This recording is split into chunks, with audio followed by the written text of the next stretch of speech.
Hi guys, welcome to the channel. Today it would be a video about Azure and how to deploy resources like Azure Data Lake, Databricks, Azure Key Vault, and how to pull data from the data lake using Databricks. The first thing we need to do is to create a subscription which you connect with your debit or credit card. Usually each environment has its own subscription, like one subscription for dev, one sorry about that, one for UAT and one for prod. The hierarchy in Azure is like this. One or more subscriptions have one or more resource groups underneath a subscription. So it's one-to-many relationship between subscriptions and resource groups. So one subscription can have multiple resource groups, and one resource group can have multiple resources like Data Lake, Databricks, Key Vault, etc., Data Factory. So the first thing we need to do is to create a subscription. When you use Azure for the first time, you have, I think, $200 for free, and then you move to pay as you go subscription. So you will be charged, right? Before we dive in, I want to mention that most things and changes you apply on Azure need some time to take effect. The most common issues are when you grant access or make network changes. You expect things to take effect immediately, but it won't happen, and you would think that you did something wrong, but this is not the case. Usually, you just need patience with Azure. It takes some time to apply all those changes. Now that we clarified this, let's dive in. The first thing, as you can see on my screen, I have a subscription. You need to create a subscription, as I mentioned. And from here, what we can do is to create a resource group. You go here on the tab on the menu on the left, you click resource groups, you create one, click create.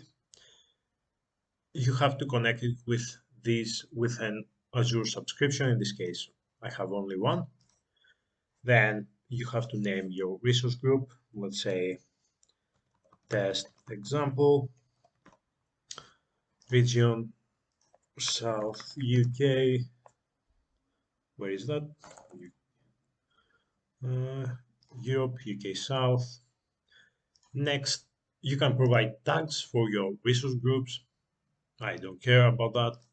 And then you click create here. Here we have this resource group now, you see.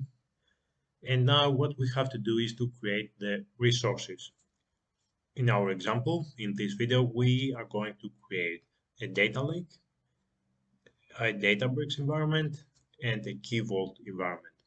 And we are going to pull data from Databricks, from the data lake, using Databricks PySpark. Now, inside the resource group, we need to click create here. Actually, we can do it.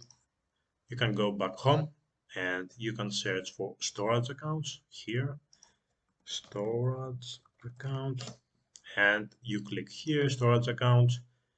You create a storage account. You have to connect it to the subscription, the resource group. Let's click the test underscore example, and you need to provide a storage account name. Let's say example video 123 Europe, UK South.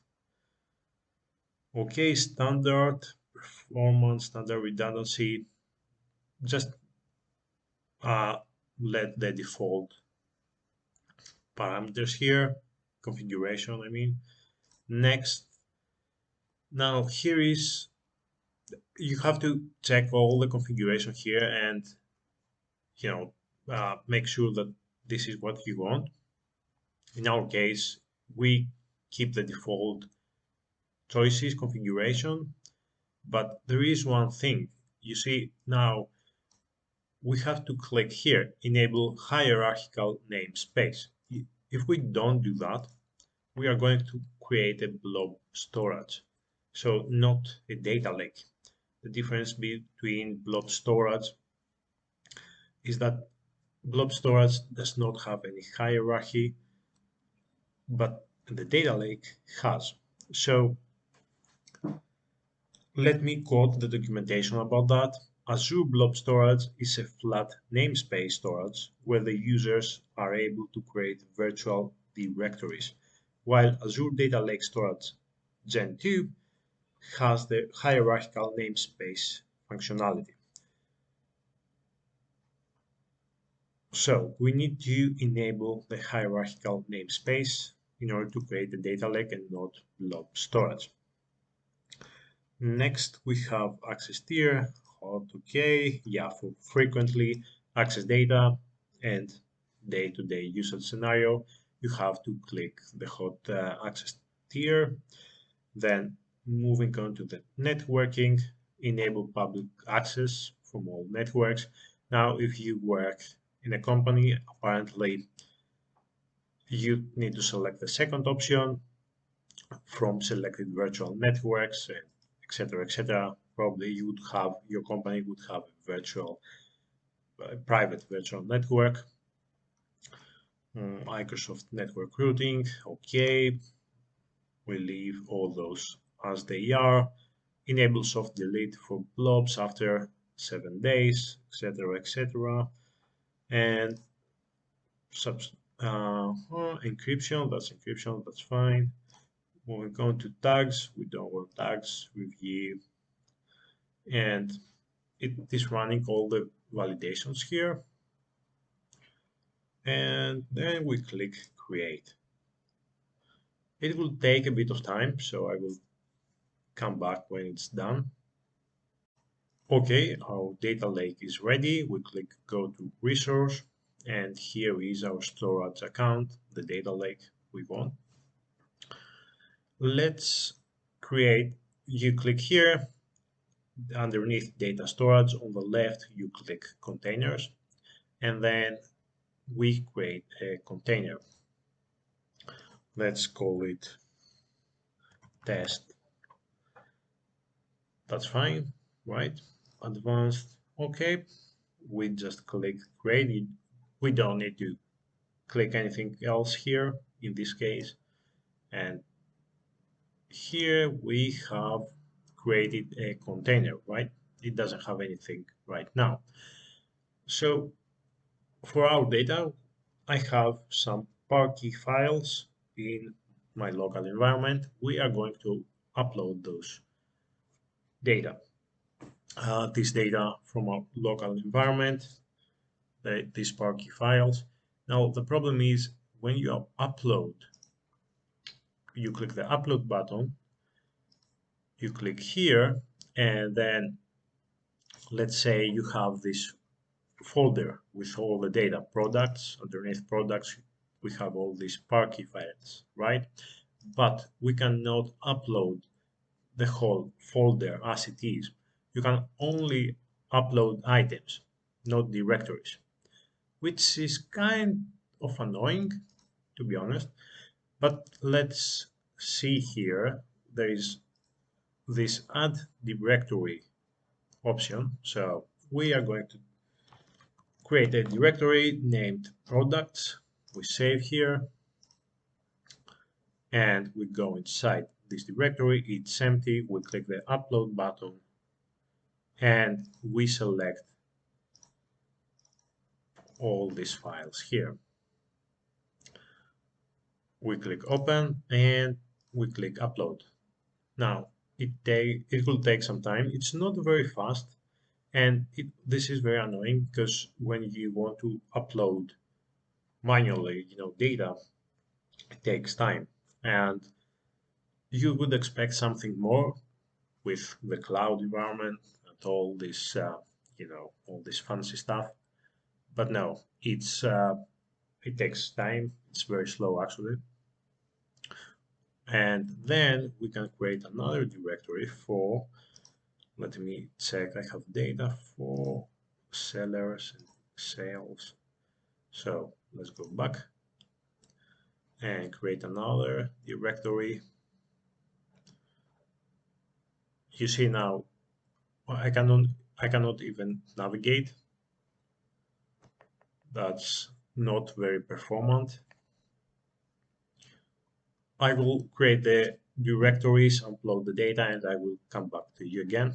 It's done uploading the data. So as you can see, we have three directories with data now. One is products and it has all these parquet files.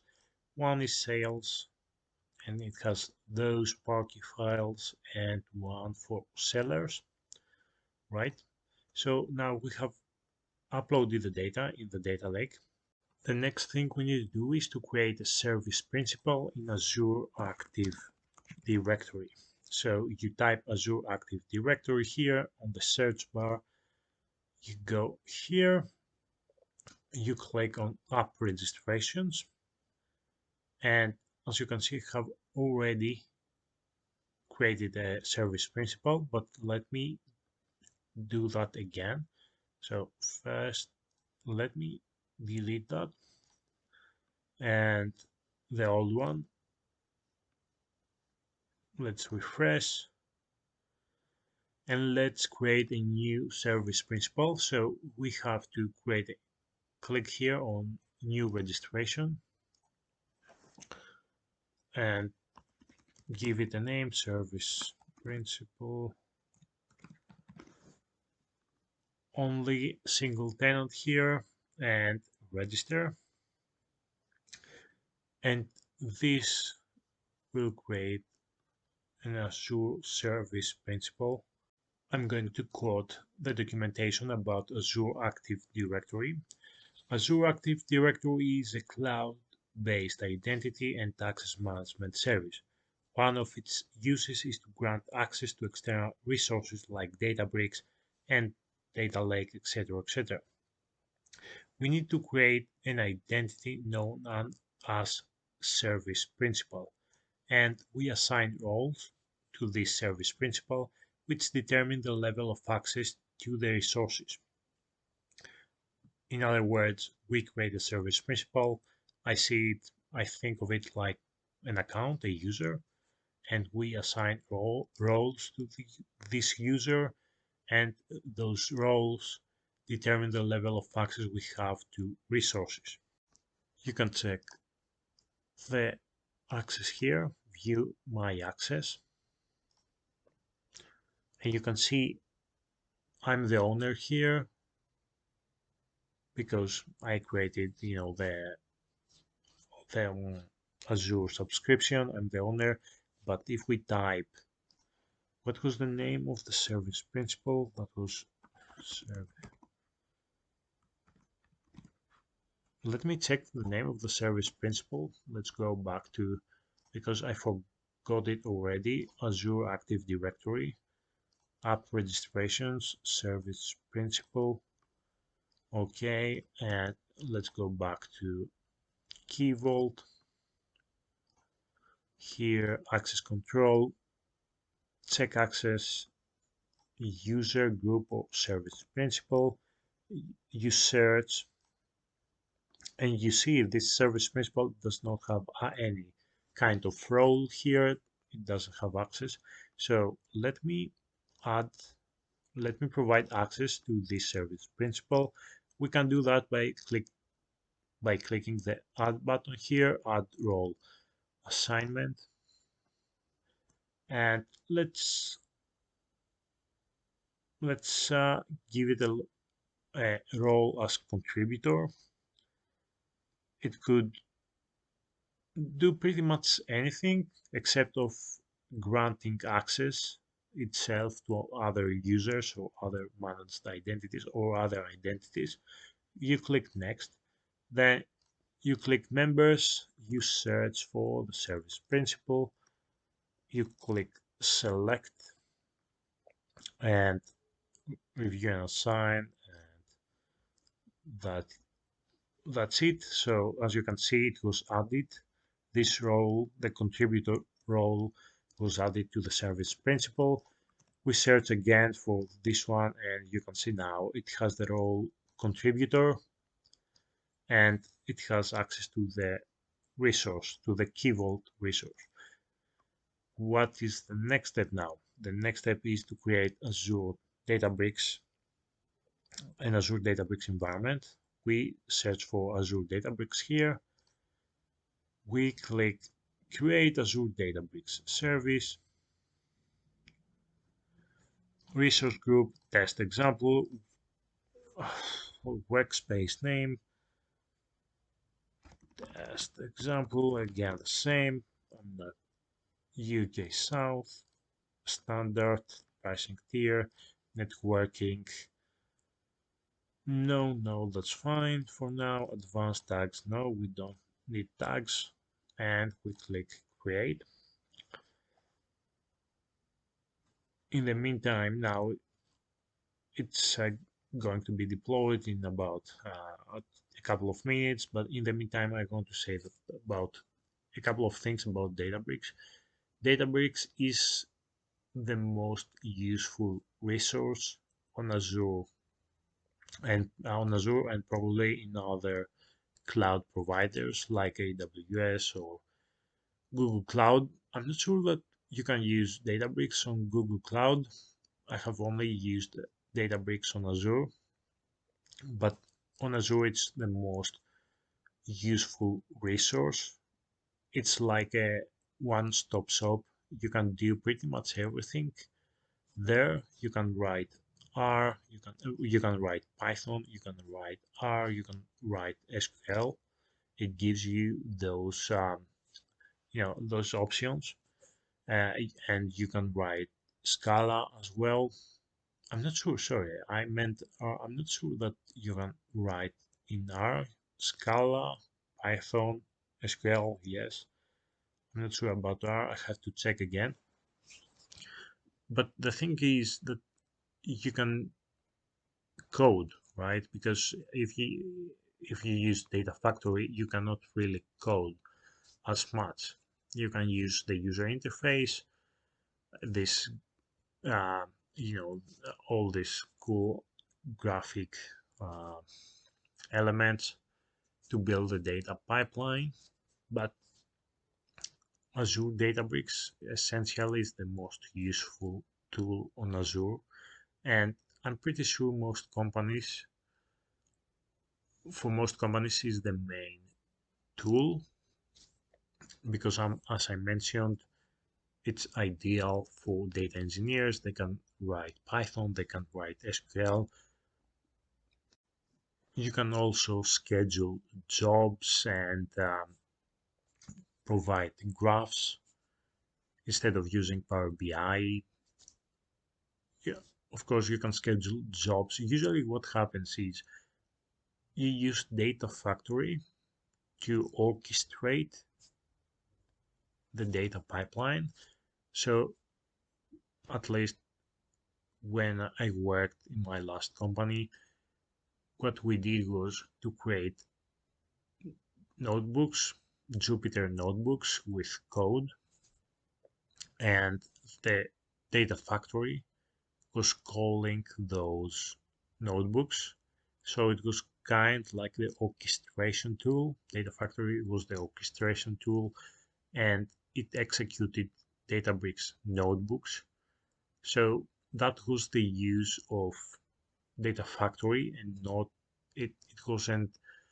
Although you can build data flows that look like data pipelines, it's a very cumbersome tool, and it's very difficult to not navigate but to test what you're doing. It's slow, so it's not Data Factory.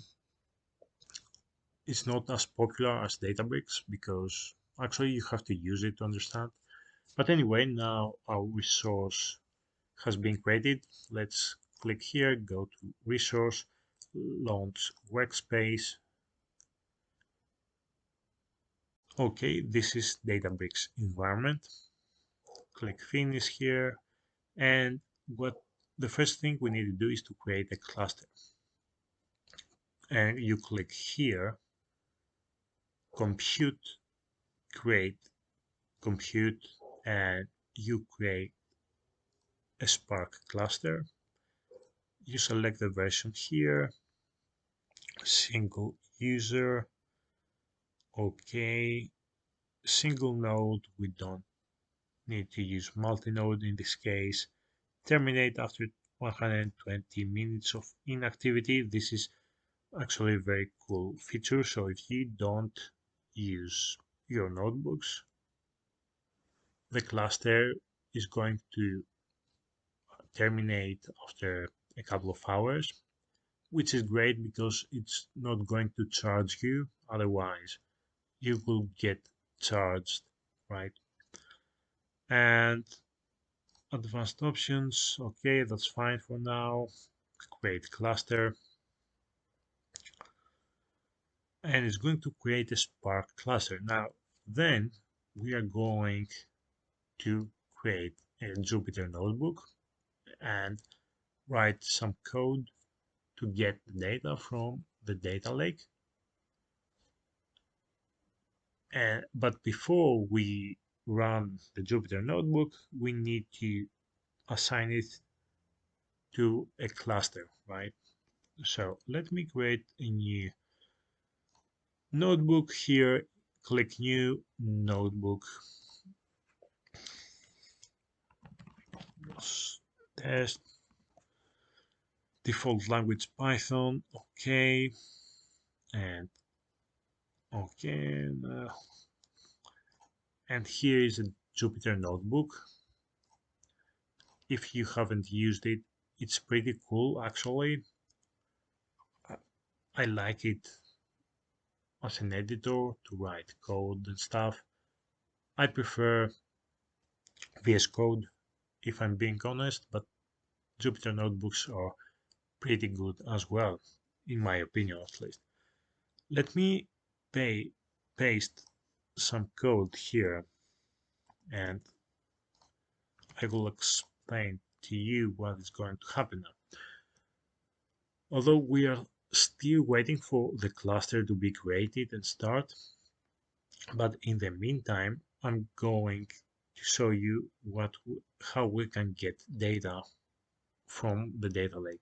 The first thing we need to do is to create the scope here in order to access the key vault. How can we do that? So if you remove this part from the hash and after and paste secrets slash create scope, it's going to give you this page here. And now let's create the scope name. That would be scope example, let's say. And here you have to paste the DNS name of the Azure Key Vault. So if we go back to Azure to Key Vault, and you can see in where is that? In properties, click properties on the left side and click copy to keyboard this vault URI and paste it here and copy the resource ID and paste it here. We click create, so it's going to create a scope. Now if we go back to our notebook here and place it here, scope example. Yeah, I thought I copied that, but and go into Key Vault, get under secrets, get the name of the secret, paste it here, and let's create a new command line, run it here. You can see it returned an output, and this is the secret value, that we pasted here, right?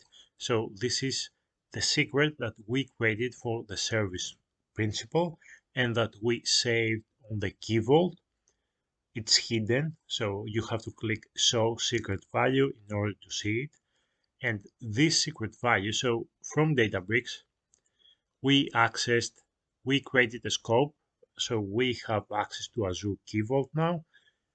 So we have the secret value for the service principal. The next thing we need to do is to access um, the data lake, right? Using this service principal. So how can we do that? First, first of all, we need to go back to the data lake. And where is that example? Here on the access control list, add role assignment, contributor, service principal, service principal. Come on. I thought that I named it. Come on. What was the name of the service principal we created?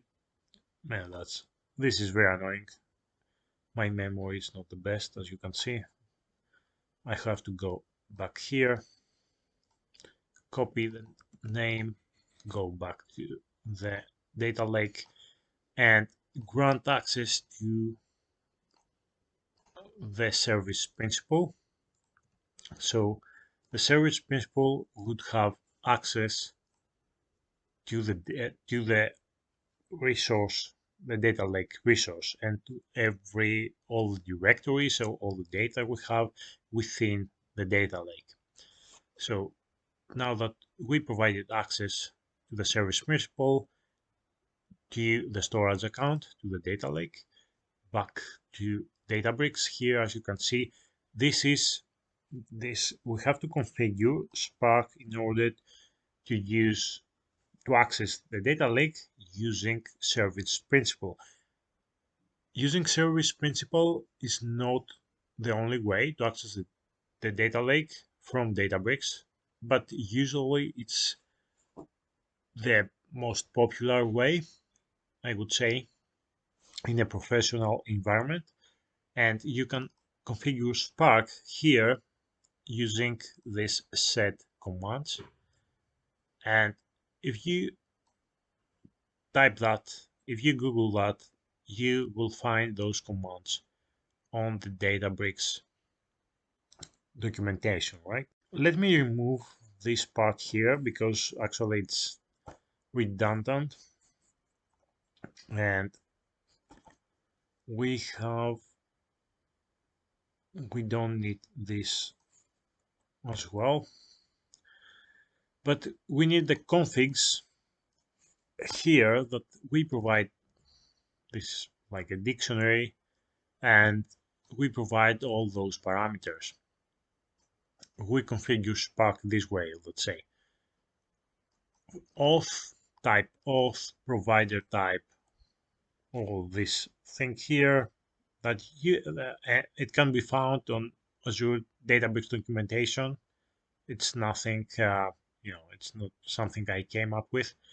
And here for the client ID, we have to provide the client ID that we can find on the service principal. So back to the service principal. Service principal, man, that's annoying. Anyway, you get what I'm talking about. So application client ID, we copy that, we paste it here. Client secret, it's this one, scope, example, service principal secret. And endpoint, you can find the endpoint by default. It's like login, Microsoft Online, slash, and here you have to provide the directory ID that can be found here. Directory tenant ID.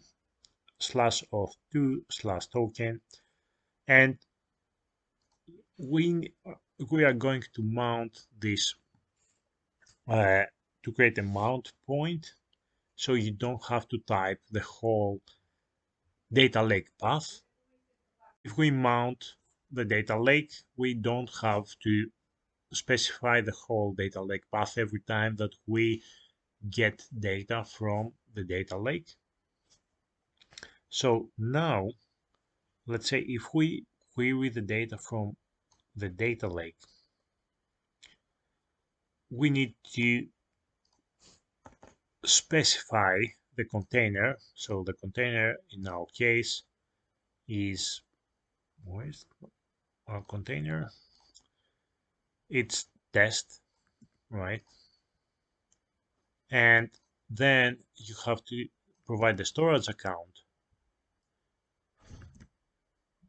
.dfs.core.windows.sales, and you can run it like this, but you don't want to specify this path the whole time, right? In every time you query the data. So you mount the data lake and you provide this path here on the, you have to write dbutils.fs.mount open brackets, open parentheses, source test. So the container first, then at symbol, then the data lake name, .dfs.core.windows.net, and mount point slash mount slash, let's say, text, and extra configs is the configs dictionary that we provided all the Spark configuration, right? And then you can, instead of writing the whole path, you can just load the data using mount slash test.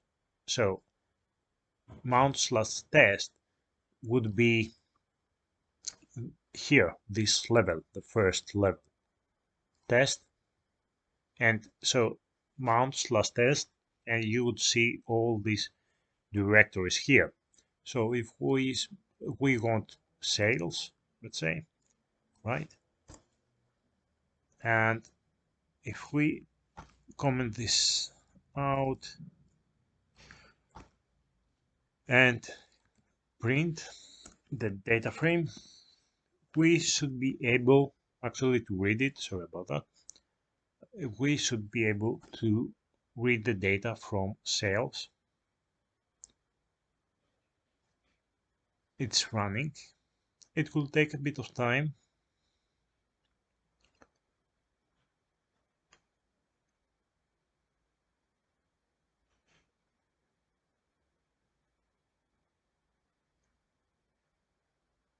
I'm getting this error, authorization error. This request is not authorized to perform this operation using this permission. Now, it's very common to encounter this error, or some sort of authorization error on Azure. If we go back, the mistake I made, it's here. When I assigned the contributor role to the service principal, it was not the correct role in order to access the data. We need the storage blob data contributor role in order to access the blob containers and data. And here we need click next, select members, service principal, select review and assign. And now it will take about a couple of minutes in order to take effect. And then when we are going to run to get the data to read the Parquet files from the data lake, it's going to work. Now you need to be very you need to be very clear of what you want your user or your managed identity or the service principal, what role you want to assign to this identity, because it determines the level of access to this resource. Now we are playing around, so it doesn't really matter. I'm the owner of the subscription, so I can assign whichever role I want. However, inside an organization, usually there is a team that handles the security, another team that handles the networking part, another a data engineering team, and usually it's kind of a mess because there is this miscommunication between teams, and it's very difficult.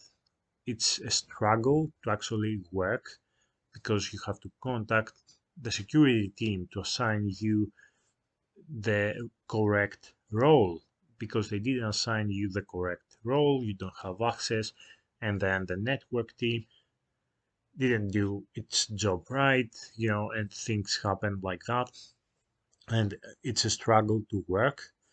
But I want to show you how you can access the data. Like, that's a very simplistic model. So now, with this new role to the user, let me comment this out. We are going to access the data. Right here you can see the data frame. So if I show this data frame here, you will see the data of these Sparky files. We loaded those Sparky files in a data frame, and we can do the same for the rest of the data.